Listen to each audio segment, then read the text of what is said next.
নমস্কার বন্ধুরা। আগের দিন বলেছিলাম কিভাবে ডেমো বা অ্যাপটিটিউড টেস্টে আপনি 5-এ 5 পাবেন, তার গোপন 5টি মন্ত্র। আজ কিন্তু আমি বলবো ইন্টারভিউয়ের জন্য আপনাকে কি কি পড়তে হবে এবং যে বিষয়গুলো না পড়লে কিন্তু আপনি অন্যদের থেকে পিছিয়ে থাকবেন, তার গোপন কয়েকটি জিনিস যা কিন্তু আপনাকে কেউ বলবে না, সেই বিষয়ে আমি আজকে ভিডিওয় তুলে ধরবো।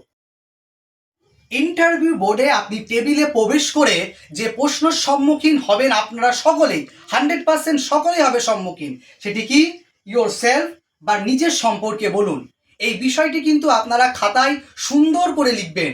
আপনার নাম, বাবার নাম, কোথা থেকে মাধ্যমিক, উচ্চ মাধ্যমিক এবং ট্রেনিং সমাপ্ত করেছেন, সুন্দরভাবে উপস্থাপন করে প্রত্যেক দিন বাড়িতে আয়নায় কিন্তু প্র্যাকটিস করবেন।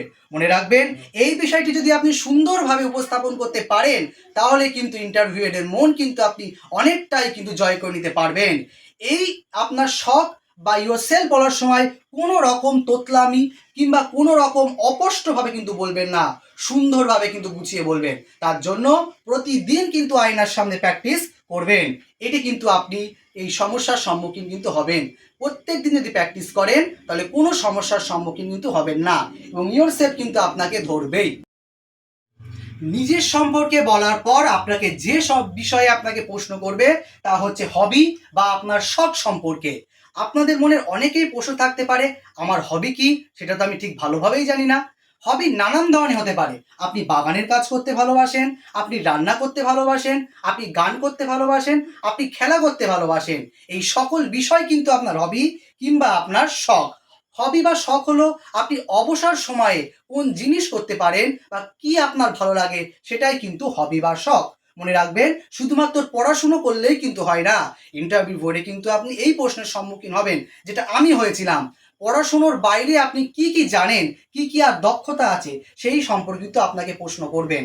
অর্থাৎ আপনি যে নির্বাচিত হবি বা শখ কি বলবেন তাদের সামনে, সেই সম্পর্কে কিন্তু আপনি কিছু প্রশ্ন জেনে যাবেন। যদি গার্ডেনিং কিংবা বাগান বলেন, বাগান সম্পর্কিত প্রশ্ন। যদি আপনি রান্না করতে ভালোবাসেন বলেন, রান্না সম্পর্কিত প্রশ্ন। যদি আপনি খেলা সম্পর্কে বলেন, খেলা সম্পর্কে প্রশ্ন কিন্তু অবশ্যই জেনে যাবেন। মনে রাখবেন, হবি বা শখ সম্পর্কে কিন্তু আপনি ডিটেলসে জানবেন এবং যেটা আপনার ভালো লাগে সেটাই বলবেন। কোনো রকমভাবে মিথ্যা কিংবা ইমপ্রেস করার জন্য কোনো জিনিস বলবেন না। আপনার শখ যদি খেলা হয়ে থাকে খেলা বলবেন, গান করা হয়ে থাকলে গান বলবেন, প্রকৃতি ঘোরা হয়ে থাকতে পারলে সেটাই বলবেন, মিথ্যা বলবেন না। সর্বদা ইন্টারভিউ বোর্ডে কিন্তু আপনি সত্য কথা বলবেন। এরপর আপনার নাম এবং আপনার পদবি সম্পর্কে কিন্তু জেনে যাবেন। আপনার নাম যদি কোনো বিখ্যাত ব্যক্তির নামে হয়, সেই বিখ্যাত ব্যক্তির সম্পর্কে জেনে যাবেন। আপনার নাম যদি প্রিয়াঙ্কা হয় তাহলে প্রিয়াঙ্কা চোপড়া, তিনি কবে কি কর্ম করেছিল সেই সম্পর্কে। আপনার নাম যদি কিশোর হয় তাহলে কিশোর সম্পর্কিত গান কিন্তু জেনে যাবেন। আপনার নাম যদি কোনো স্মরণীয় ব্যক্তি, হতেই পারে আপনার নাম সমরেশ বসু, তাহলে সমরেশ বসুর লেখা সম্পর্কে কিন্তু অবশ্যই আপনি জানবেন। অর্থাৎ যে ব্যক্তির নাম আপনার সাথে স্মরণ যুক্ত আছে, সেই ব্যক্তির সম্পর্কে আপনি জানবেন। আপনার নামের পদবি, অর্থাৎ আপনার নামের পদবীর যদি কোনো ইতিহাস থাকে সে সম্পর্কে জানবেন। আপনার নামের অর্থ কী সে সম্পর্কেও জানবেন। আপনি যে সাব ডিভিশনের মানুষ বা আপনি যে ডিস্ট্রিক্টে বাস করেন, অর্থাৎ যে জেলায় বাস করেন, সেই জেলা সম্পর্কে কিন্তু খুঁটিনাটি তথ্য কিন্তু আপনাকে জেনে যেতে হবে এবং আপনার সাব ডিভিশন সম্পর্কেও তথ্য জেনে যেতে হবে। আপনার সাব ডিভিশন এবং আপনার ডিস্ট্রিক্টের বিখ্যাত সাহিত্যিক যারা এখন আছেন, যারা আগে ছিলেন বা বিখ্যাত ব্যক্তিবর্গর কিন্তু সম্পর্কে জানবেন। কোনো ঐতিহাসিক বিষয় যদি আপনার জেলা কিংবা আপনার মহকুমায় থেকে থাকেন, সে সম্পর্কে কিন্তু জানবেন। আপনার ইতিহাস কিংবা আপনার জেলার ভূগোল এই সম্পর্কে জানবেন। এই সম্পর্কে কিন্তু দুটি একটি প্রশ্ন আপনাকে কিন্তু করতেই অবশ্যই পারে। এরপর আপনি যে 2 বছরের ট্রেনিংটা শেষ করেছেন, সেই ট্রেনিংয়ের বইপত্র কিন্তু আপনাকে পড়তেই হবে।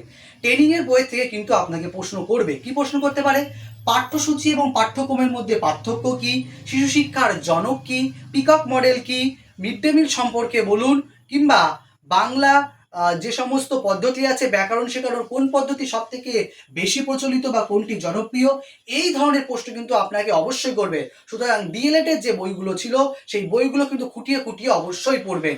ভবিষ্যতে আমি কিন্তু আরও যে ভিডিও, সেই ভিডিওতে ডিএলএডের বইয়ের থেকে কী কী প্রশ্ন ধরতে পারে সে সম্পর্কেও কিন্তু আমি ভিডিও ছাড়বো। সুতরাং আপনার ডিএলএডের বইটাও কিন্তু ভালো করে পড়বেন। আপনি গ্র্যাজুয়েশন অর্থাৎ আপনার বিএ কমপ্লিট করেছেন যে বিষয় নিয়ে, হতে পারে সেটি পাস কিংবা আপনি জেনারেলে করেছেন, সেই বিষয় সম্পর্কে কিন্তু আপনি জ্ঞান অবশ্যই রাখবেন। ভাববেন না যে আমি এইচএস দেখিয়ে আমি ফর্ম ফিল আপ করেছি, সেক্ষেত্রে গ্র্যাজুয়েশনের বিষয়টা কিন্তু আমি পড়বো না।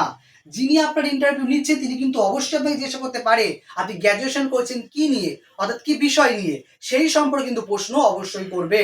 আপনি যদি ভূগোলে করে থাকেন ভূগোল সম্পর্কে কিন্তু অবশ্যই জেনে যাবেন, যদি বাংলায় করে থাকেন বাংলা সাহিত্যের ইতিহাস সম্পর্কে ভালো করে পড়বেন। অর্থাৎ আপনি যে বিষয়ে গ্র্যাজুয়েশন করেছেন, হতে পারে সেটা পাস কিংবা আপনার অনার্সে, সেই বিষয় সম্পর্কে কিন্তু আপনি অবশ্যই পড়বেন। এরপর যে বিষয় সম্পর্কে আপনাকে প্রশ্ন 100% আপনাকে ধরবে তা হচ্ছে পশ্চিমবঙ্গ এবং গ্লোব সম্পর্কে। মনে রাখবেন আপনার কিন্তু ইন্টারভিউ টেবিলে একটি করে গ্লোব অবশ্যই থাকবে এবং গ্লোবের প্রশ্নের সম্মুখীন কিন্তু আপনি হবেন। অর্থাৎ গ্লোব দিয়ে আপনাকে বলে দেবে বিভিন্ন দেশ দেখান, বিভিন্ন মহাদেশ দেখান। সুতরাং বিভিন্ন মহাদেশের যে বিখ্যাত দেশগুলো আছে সেই দেশগুলো সম্পর্কে জানতে হবে। আপনাকে গ্লোব দিয়ে বলে দিল ফ্রান্স দেখান, গ্লোব দিয়ে দেখিয়ে দিল ফিলিপাইন্স দেখান, এই সমস্ত কিন্তু আপনাকে ধরতেই পারে। অর্থাৎ গ্লোব সম্পর্কে কিন্তু আপনি ভালোভাবে জেনে যাবেন। পরবর্তী ভিডিওতে কিন্তু গ্লোব সম্পর্কে ভিডিও কিন্তু আমি দেব, আপনার অপেক্ষায় থাকবেন। পশ্চিমবঙ্গ অর্থাৎ আপনার নিজের রাজ্য সম্পর্কে অবশ্যই জানবেন। পশ্চিমবঙ্গের ইতিহাস, পশ্চিমবঙ্গের ভূগোল, জলবায়ু, নানান সম্পর্কে বিষয় জানবেন। পশ্চিমবঙ্গের জাতীয় পশু, পাখি, ফল সমস্ত বিষয় জানবেন। মনে রাখবেন পশ্চিমবঙ্গ থেকে প্রশ্ন আপনি একটি অবশ্যই পাবেন এবং গ্লোব সম্পর্কে আপনাকে প্রশ্ন 90% করবেই। এরপর আপনাকে প্রশ্ন করতে পারে বিদ্যালয় ভিত্তিক এবং শিশু ভিত্তিক অর্থাৎ সাইকোলজি বেসড প্রশ্ন। আপনাকে বিদ্যালয় ভিত্তিক প্রশ্ন কি করতে পারে, মিড ডে মিলে প্রত্যেকটি ছাত্রের মাথা পিছু কত টাকা দেওয়া হয়, কত গ্রাম করে চাল দেওয়া হয়, বাচ্চাদের আয়রন ট্যাবলেট কবে দেওয়া হয়, কেন দেওয়া হয়, অর্থাৎ বিদ্যালয় বেস অর্থাৎ বিদ্যালয়ের কর্মজীবনে কি প্রশ্ন করতে পারে সেটা কিন্তু বিদ্যালয় কেন্দ্রিকই হবে। অর্থাৎ বিদ্যালয়ে কি কাজ চলে সেই সম্পর্কে আপনার প্রশ্ন করতে পারে। শিশু কেন্দ্রিক কিন্তু সাইকোলজি বেসড, যেমন আপনাকে ধরতে পারে একটি শিশু প্রচণ্ড জোরে কাঁদছে, বিদ্যালয়ে আসতে চাচ্ছে না, তাকে আপনি কিভাবে হ্যান্ডেল করবেন। কোনো শিক্ষার্থী নিয়মিত বিদ্যালয়ে আসে না, কিভাবে তাকে নিয়মিত স্কুলে আনবেন, এই ধরনের প্রশ্ন কিন্তু আপনারা সম্মুখীন হবেন। আপনাকে কিন্তু ক্লাস পিপি থেকে ক্লাস 5 পর্যন্ত বই সম্পূর্ণভাবে নখদর্পণে করে যেতে হবে, কারণ এখান থেকে কিন্তু আপনাকে একটি বা দুটি প্রশ্ন অবশ্যই করবে। কি ধরনের প্রশ্ন আপনারা ধরতে পারে, পিপিতে কটি বই আছে, বইগুলোর নাম বলুন। বিহান বই বর্তমানে আছে কি নেই এই সম্পর্কে প্রশ্ন। পিপিতে একটি কুটুম কাটুম বই আছে, এই বইটির নাম কুটুম কাটুম কেন, এই সম্পর্কে প্রশ্ন।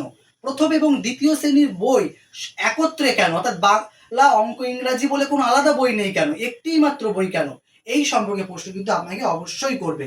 তৃতীয় শ্রেণীর অঙ্ক বই আমার গণিত, কেন এর নাম আমার গণিত, এই সম্পর্কে প্রশ্ন করবে। সুতরাং পিপি থেকে ক্লাস 5 সমস্ত বই আপনি ভালো করে দেখে যাবেন এবং সেই বইয়ের ভিতরে থাকা বিভিন্ন শিখন সামর্থ্য কিন্তু আপনি ভালোভাবে জেনে যাবেন। এরপর আপনাকে কিছু বিবিধ প্রশ্ন করতে পারে। কেমন প্রশ্ন, শিক্ষা সংক্রান্ত বা কোনো বিশেষ গুরুত্বপূর্ণ সাম্প্রতিক কোনো ঘটনা বলি, যেটাকে আমরা সিএ বলি, সেই সম্পর্কে প্রশ্ন করতে পারেন। কিছু সাধারণ জিকে সম্পর্কে আপনাকে প্রশ্ন করতে পারে। সাধারণ বাংলা বেসিক প্রশ্ন, যেমন আপনাকে করতে পারে শব্দের ক্ষুদ্রতম অংশ কি, এই ধরনের প্রশ্ন। অঙ্ক থেকে কিছু বেসিক প্রশ্ন করতে পারে, মৌলিক সংখ্যা যৌগিক সংখ্যার মধ্যে পার্থক্য কি, দুই অঙ্কের ক্ষুদ্রতম পূর্ণবর্গ সংখ্যা কি বা ক্ষুদ্রতম সংখ্যা কি, পূর্ণবর্গ সংখ্যা কি, পূর্ণবর্গ সংখ্যা কাকে বলে, এই ধরনের কিন্তু কিছু বেস প্রশ্ন আপনাকে করতে পারে। আর সাধারণ কিন্তু জিকে বেস প্রশ্ন আপনাকে করতে পারে। সামনে আমি কিন্তু প্রচুর একটা বড় লিস্ট ধরিয়ে দিলাম, এই লিস্ট অনুযায়ী কিন্তু আপনারা প্রস্তুতি নিতে থাকুন এবং এই লিস্টে যে সমস্ত লিস্ট আপনাকে ধরালাম সেই লিস্ট অনুযায়ী কিন্তু ভিডিও পরপর আসবে।